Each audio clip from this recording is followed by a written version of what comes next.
The New Zealand Business Initiative is, the New Zealand Initiative, sorry, not New Zealand Business Initiative. The New Zealand Initiative is a think tank. We had them on the show before, that variously puts out papers, well researched by a group of obviously well-educated academics on a variety of issues, but education obviously is one of theirs. One of the issues on which they have, I guess, pointed out, highlighted the failures of our current system, which are manifest and obvious, and we've just had another one in the last 24 hours given to us by the Times of Britain or London, and suggested policy solutions that would solve those. I imagine that they will be following this election very carefully indeed, but just most recently, their most recent paper that has been co-authored is essentially educating the educators or teaching the teachers who teach them the kind of teacher instruction that is going to our new teachers, and whether or not it is fulfilling the task of providing those who we charge with the responsibility of educating our young with the necessary skills and understanding to do so.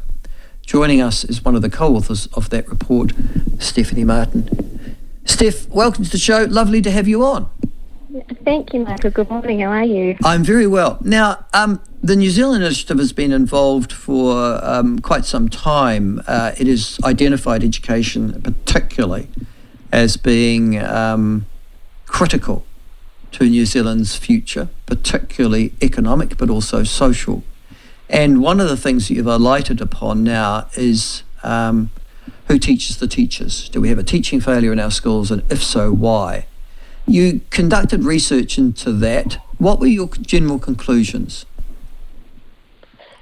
Essentially, the key is that in teacher education, we're not setting our students up well to confront the realities of the classroom as they exist at the moment. So the report initially set out to sort of look at what we saw as being a really great model of how this worked. So that's the New Zealand Graduate School of Education down in Christchurch. And the project sort of expanded from there. So then we started looking into how university systems, most 90% or thereabouts of teachers who are trained in New Zealand go through the university education, initial education, and so we were looking at how that university model sort of compared to what we saw down in Christchurch, which we saw as being sort of an exemplary model. And essentially what we came to was that what we were seeing down in Christchurch we thought was a really great example, and what we were seeing, which most trainee teachers are going through, is not such a great example of how things could be done or should be being done, because it seems that our teachers are just not being well prepared to confront what they need to when they step out into the job. You actually identify 6 what you could call serious flaws in this, and I'll just quickly go through them. An overly socio-cultural philosophy of teaching. Actually, that's a pretty good start, actually. An overly socio-cultural philosophy of teaching. What do you mean by that?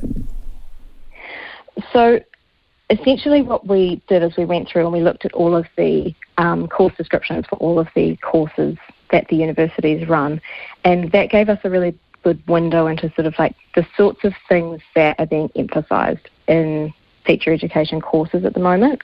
And what we found was a really heavy skew towards what we described there as socio-cultural sorts of themes. What does that mean, socio-cultural? Does that mean that they're trying to teach a particular ideology or set of political standards to new teachers rather than teaching them to teach? Is that what you mean? So there's 2 different strings to that bow, I would say, and they're both interrelated. So one is that there's a sort of sorry, I just had a mind block. Socio-cultural. One is that there's an aspect of social constructivism.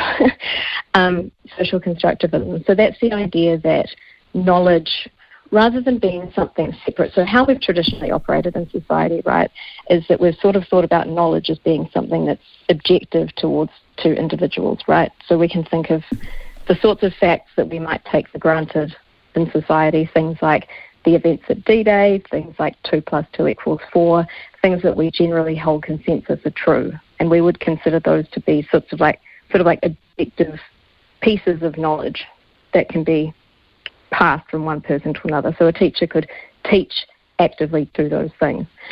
The difference with a social constructivist sort of lens is that knowledge is seen as being something that's subjective, so it's individually held. So individual bits of knowledge are equally valid and equally true. And so that sort of disestablishes the idea of knowledge as something that can be passed on. So it's in essence the argument that knowledge can't be objective, it's subjective depending upon which sort of social cultural lens you're looking at. Is that right? Yes, exactly. And so rather than there being one knowledge that we're seeking to pass on to the next generation, things like 2 + 2 = 4, it opens things up so that rather than having a single set of knowledge, there are different knowledges which we can hold to be equally valid and true. Well, that leads to the second bullet point, which is that you say there's an insufficient focus on the science of learning. How do kids actually get information imparted to them? What works, what doesn't? I'm sorry, but exactly. that seems absolutely critical to me. I would have thought that when you go to Teachers College, that's the first thing I learn. How does a kid learn?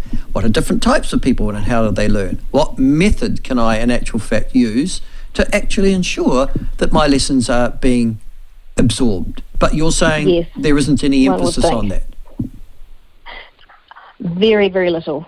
So one of the things that we did, I said before that we looked at the course outlines for each of the individual courses that make up the teacher education courses. We did a bit of a comparison.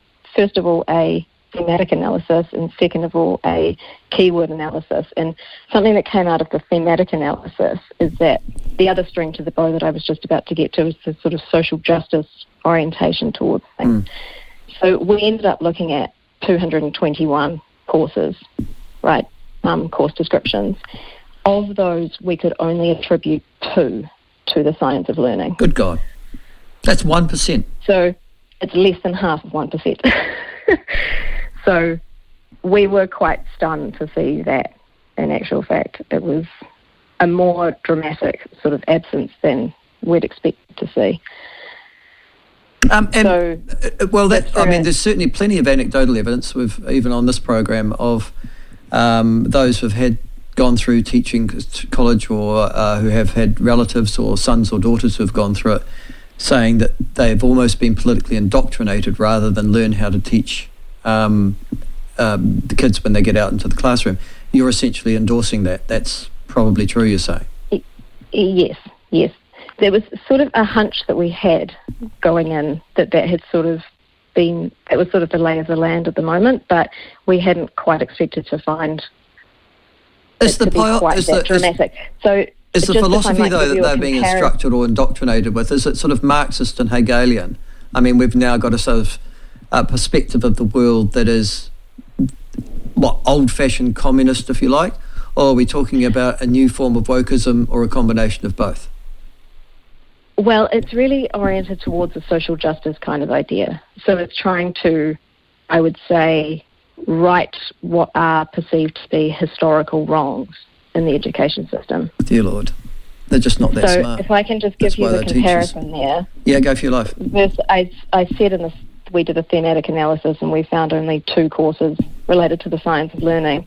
That compares to, remember, out of 221 courses altogether, 130 that we could associate with social justice. Okay, well that explains... That's about a quarter of all the course classifications altogether. So that's 130 versus 2. So I'm ending up with a group of graduates coming out of our Teachers College who are heavily politicised, who have been indoctrinated with a particular worldview.